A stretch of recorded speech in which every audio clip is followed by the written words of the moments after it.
This is the Behind the Line podcast, and this is Pacific Northwest headline news for Monday, February 14th, 2022. Washington State Democrats claim they're making good on their pledge not to raise the state's gas tax to help fund more than $16 billion in transportation projects. However, they are going to give local governments increased authority to tax natural gas, steam power, and telecom businesses. And they are creating a new tax on fuel exports that could raise up to $2 billion by taxing Oregon, Idaho, and Alaska drivers for the fuel shipped from Washington State to them. There is never enough tax. Washington Governor Jay Inslee plans to announce within the next week when Washington will lift its indoor mask mandate, but doctors and hospital leaders at the Washington State Hospital Association's most recent briefing said they did not believe the state is ready to take that step yet.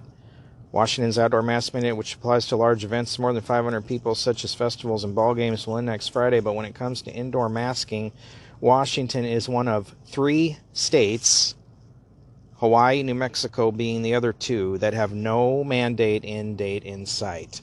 And even though there's no evidence that masks do anything, our Washington doctors are clinging to this ridiculous mandate.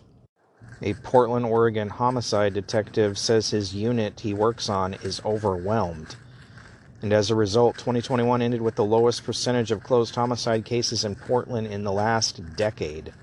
The frequency of deadly crimes began to increase in June 2020 and has hardly slowed down since, totaling roughly 150 incidents since January 2020.